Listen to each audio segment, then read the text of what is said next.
Hello, this is Matt on the Moon Lambeau channel. I got a couple Ripple and XRP related stories for you in this video.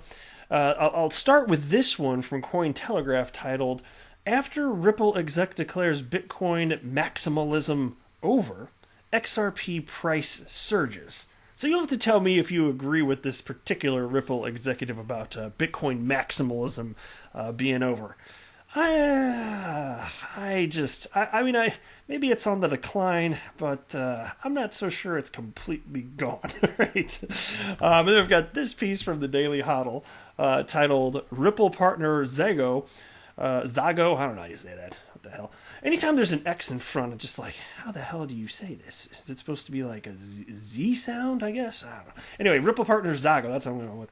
Utilizing XRP to move money across Africa. And this represents a major investment. So, cool stuff. But before we go any further, ladies and gentlemen, boys and girls, if you would please ever so delicately tap the like button, I would definitely appreciate the support. Because if you do, it will tell the YouTube machine that you don't completely hate this particular Moon Lambeau video, in which case, YouTube will take that information and be more likely to suggest to others that they watch this. So I would appreciate it. Also, go ahead and subscribe to the Moon Lambeau channel, because if you do, we could be friends.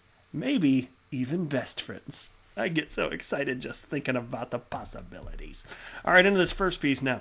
In a podcast for Lind Academy, recorded November 5th, RippleNet general manager Ashish Birla called Bitcoin a pretty innovative alternative to gold, but added that 2020 had shown there was room for a lot of tokens in the crypto space.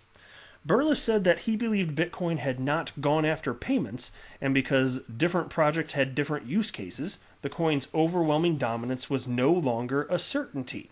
Now, to me, that could not be more crystal clear and obvious, but I could name a few prominent maximalists right off the top of my head, including, and I like a lot of them, by the way, the ones that aren't being toxic. There are just so many individuals out in the space. Like if you go on Twitter, just especially the no-name individuals, are just, some of them are just complete and utter asshats. Like seriously, guys, complete asshats. And punk ass bitches. I'm telling you, man, Mike Tyson. And so, like, they really truly believe that there will be, it's Bitcoin and there will be one coin to rule them all. Bitcoin with its powerful 5 to 7 transactions per second. You know, it's like, and look, I like Bitcoin. Like, I think it's going to, I hope it's going to be around forever. I certainly would prefer that be the case. I don't want it to go away. I want it to do well. But the joke that I always make is for these Bitcoin maximalists that say, oh yeah, it's going to be one coin to rule them all. I'm like, okay, because consider that different cryptocurrencies have different technical attributes, and different businesses and different people want different cryptocurrencies, even just based on that. So my joke is always like, oh, what's that? You wear a size 13 sneaker? Here's a size 6. Make it work. You know, you can't shoehorn people into technologies that just aren't a fit. And RippleNet, specifically on-demand liquidity, would not work if you were forced to use Bitcoin. I mean, technically, yes, it can be used as a bridge currency. If Ripple wanted to plug Bitcoin in, they could do it, but it wouldn't solve a problem because Bitcoin is slow and it's costly to make transactions. So that would be a bad idea. But anyway, here's a quote from Ashish Birla. "I think that the days when folks believe that there's only going to be Bitcoin, I think, are over. I think it's clear that there's going to be a lot of digital assets and there's going to be a lot more traditional assets that are going to be tokenized as digital assets." Now, to me, it could not be more crystal clear this is accurate, but then you have the likes of like Anthony Pompliano, who is a nice guy, as far as I can tell. He just seems like a genuine enough dude. He's not a troll, but he makes it clear that for him it's just Bitcoin. It is just Bitcoin. He's not interested in investing in anything else. It doesn't matter what other coins are getting real world adoption for the use cases. It's Bitcoin or bust. And to me, that idea is silly. But not everybody's a terrible troll about it, and so I love diversity of thought. It's like, you do you, I'll do me, and to me, just being a one coin guy doesn't make any damn sense. It just doesn't. But anyway, the RippleNet GM made the comments when the price of XRP was roughly 25 cents. It has since tripled, surging to 92 cents last week before crashing 30% amid a wider market rout. Despite the lack of movement in XRP at the time, Birla added he was feeling bullish over the crypto space coming back red hot again after the 2018 crash. And here's another quote from Ashish Burla. I don't see the traditional venture capitalists as interested as they were in 2017, he said. But in my mind, I couldn't be happier in terms of innovation in this space. Now, that should not be surprising to anybody, right? It was just the craziest cash grab with ICOs, initial coin offerings, in 2017, and clearly that didn't go well. You know, they're, even if a bunch of them still exist, they're not really doing anything, are they, right? And so, not surprisingly, it's less of a hot thing here in 2020, and just ICOs in general. So yeah, less venture capitalists interested in going that route. It makes sense to me. But anyway, both Ripple co-founder Chris Larsen and CEO Brad Garlinghouse have recently expressed frustration at the lack of regulatory clarity for Ripple in the United States. Last month, SBI Holdings CEO and Ripple board member Yoshitaka Kitao said that the blockchain-based payments may be considering relocating its headquarters to Japan. They missed a word there because this is crypto media and it's a bunch of C students. They missed the word company. It just said payments. It should have said payments company. Bravo. Well done. I don't know how some of these people get their shirts on in the morning, man, I swear. Anyway, Larson believes authorities in the United States have a regulation through enforcement policy and are woefully behind in preparing for the cryptocurrency-based next generation of a global financial system. All right, into the next piece now from the Daily Hodl. Ripple partner Zago utilizing XRP to move money across Africa. Ripple partner Zago says it's receiving a substantial investment to expand its cryptocurrency services across African markets. Zago operates a regulatory-compliant XRP/South African Rand, ZAR, exchange that bypasses traditional payment rails and allows customers to move money quickly across borders. Well, how about that? What's a good cryptocurrency to move money around the planet fast? Can anybody name one?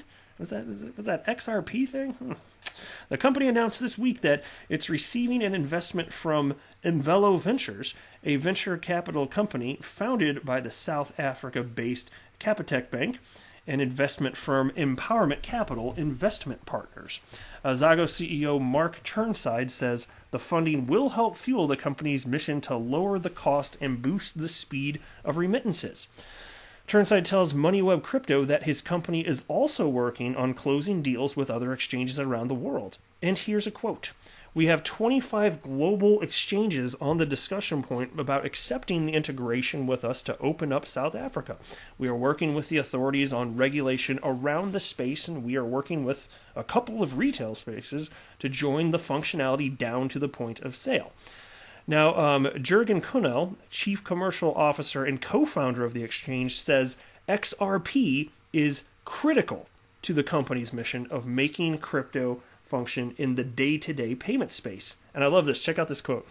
The payment speed is essential. If you had to take, for example, Bitcoin, it takes 12 minutes to clear on average for a block confirmation. Or the Ethereum network takes 3 minutes, and the XRP ledger takes 3 seconds. Yeah, no kidding here, man. And despite all of this, just to comment on that first article, Bitcoin maximalism, in my humble opinion, is alive and well. But I will say, I'm not saying that I completely disagree with Ashish Burla, by the way. I think that the position of one coin to rule them all is increasingly becoming fringe in the world of crypto. Because even if it's the case that by and large, the beginnings of blockchain, it was largely a bunch of anarchists and the libertarian types, down with banks, down with government, all that. Even if that's the case, you're seeing much more variety in terms of the type of people that are entering the world of crypto. And with that, you're going to have less maximalism. And I think that's true. So I think that, Ashish is on the right track. I would just say, especially, I'm involved in the world of crypto on social media on a daily basis, and I can tell you for sure, there are a ton of Bitcoin maxi trolls out there. And that's not my favorite creature. That is not my favorite creature. I'm just telling you. I don't know. I hope that they go the way of my favorite avian creature, the dodo. That is to say that they'd go extinct. We can all hope, right? I just hate toxic maximalism. There are even XRP maximalists out there, and to me, it's just like nothing against you personally if you're listening and you're one of them, because at least you're not toxic like the Bitcoin ones, well, at least from what I've seen. But it still doesn't make logical sense to me. So I do feel differently on that front. I think that there are going to be multiple winners, and I think that's great for XRP, and it's great for the space. But anyway, that is it for this video. I am not a financial advisor. Do not buy or sell anything because of anything that I say or write. That would be a very, very, very bad idea. Until next time, to the moon, Lambo.